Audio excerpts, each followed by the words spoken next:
है 10 जून 2000 की, जब लंदन का फेमस मिलेनियम ब्रिज अपनी कंस्ट्रक्शन के बाद पहली बार पब्लिक के लिए खोला गया। पिछले 2 सालों से लोग इस आइकॉनिक ब्रिज की कंस्ट्रक्शन कंप्लीट होने का शिद्दत से इंतजार कर रहे थे। लिहाजा जब इसको खोला गया तो पहले ही दिन सबने इसको इस्तेमाल करना चाहा। ये ब्रिज सिर्फ पैदल चलने वालों के लिए लंदन में रिवर थेम्स को क्रॉस करने के लिए बनाया गया था, पर जैसे ही इसके ऊपर लोगों ने चलना शुरू किया, मिलेनियम ब्रिज बुरी तरह से झूलना शुरू हो गया। ये देखते ही अथॉरिटीज हरकत में आ गई। पहले 2 दिन तक पुलिस ने सबको ब्रिज पर भीड़ लगाने से रोका, लेकिन 2 दिनों के बाद इसको दोबारा से अगले 2 सालों तक बंद कर दिया गया। इस इंसिडेंट के बाद लंदन का ये फेमस ब्रिज दुनिया की नजरों में आ चुका था। इसको बनाने वाले सारे इंजीनियर्स सर जोड़कर बैठ गए कि आखिर इतना मजबूत ब्रिज सिर्फ लोगों के चलने से कैसे हिल सकता है। इसका रीजन कुछ ऐसा था जो इंजीनियर्स पहले प्रेडिक्ट नहीं कर पाए थे। ये एक ऐसा मसला था जिसने कुदरत के कानून के खिलाफ जाने और फिजिक्स की सबसे बड़ी मिस्ट्री को झंझोड़ने की हिम्मत की। करीब 192 ईयर्स पहले 1831 में ब्रिटिश आर्मी के कुछ सोल्जर्स परेड करके नॉर्दर्न इंग्लैंड में वाक़े ब्रोटन सस्पेंशन ब्रिज के ऊपर से गुजर रहे थे। सोल्जर्स के फुट स्टेप्स की सिंक्रोनाइजेशन की वजह से ब्रोटन सस्पेंशन ब्रिज कोलैप्स हो गया, जिसमें 60 सोल्जर्स रिवर में जा गिरे और काफियों को गहरी चोटें भी लगीं। खुशकिस्मती से इस हादसे में किसी की जान तो नहीं गई, लेकिन इस दिन के बाद से ब्रिटिश आर्मी ने अपने सोल्जर्स को इंस्ट्रक्शंस दी कि वो किसी भी ब्रिज को क्रॉस करते वक्त एक साथ और परेड करके नहीं गुजरेंगे।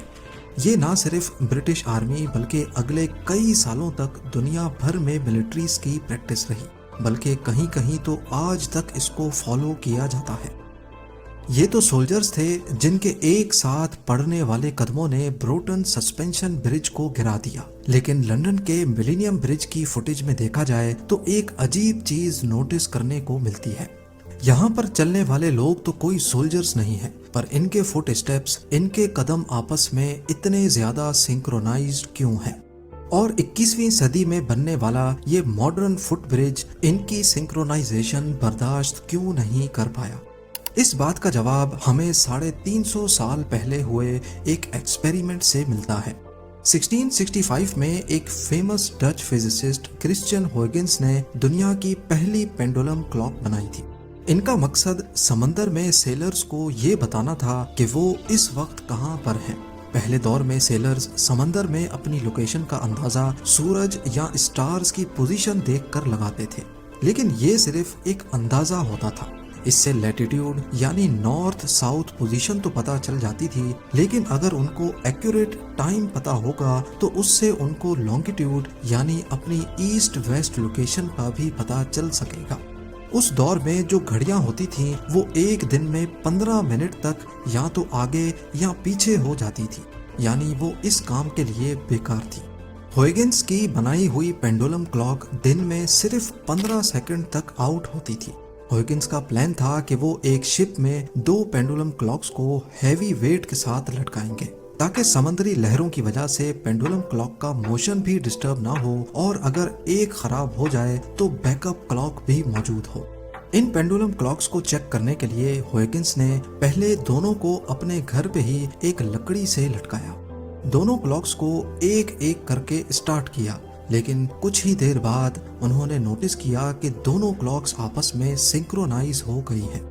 लेफ्ट वाली क्लॉक का पेंडुलम लेफ्ट की तरफ स्विंग करता तो उसी वक्त राइट वाली क्लॉक का पेंडुलम राइट की तरफ। huygens को क्लॉक्स का ये अजीब बिहेवियर कुछ समझ नहीं आया। उन्होंने दोबारा से दोनों क्लॉक्स की मूवमेंट को हिलाया, लेकिन 30 मिनट के बाद वो दोनों दोबारा से एक दूसरे के साथ सिंक्रोनाइज हो गई।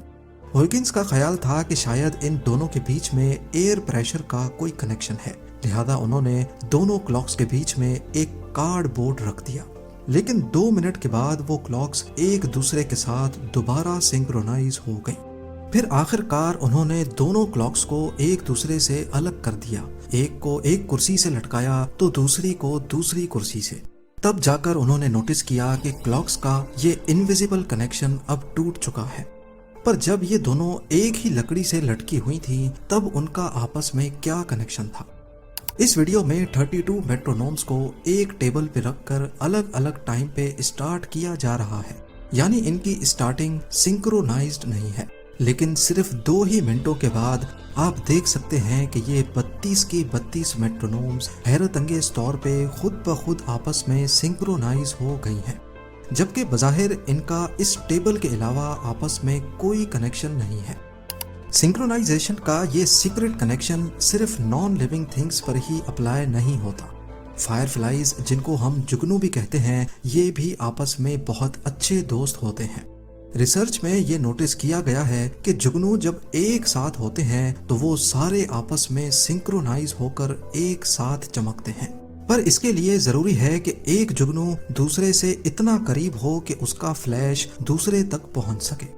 अगर ये आपस में दूर दूर होंगे तो इनके फ्लैश करने की सिंक्रोनाइजेशन आपस में टूट जाएगी। एक एरिया में जितने ज्यादा जुगनू होंगे उतना ज्यादा चांस होगा कि वो सारे आपस में सिंक्रोनाइज करके फ्लैश करेंगे। बिल्कुल इसी तरह हम इंसान भी कई मामलात में एक दूसरे के साथ सिंक्रोनाइजेशन बनाते हैं।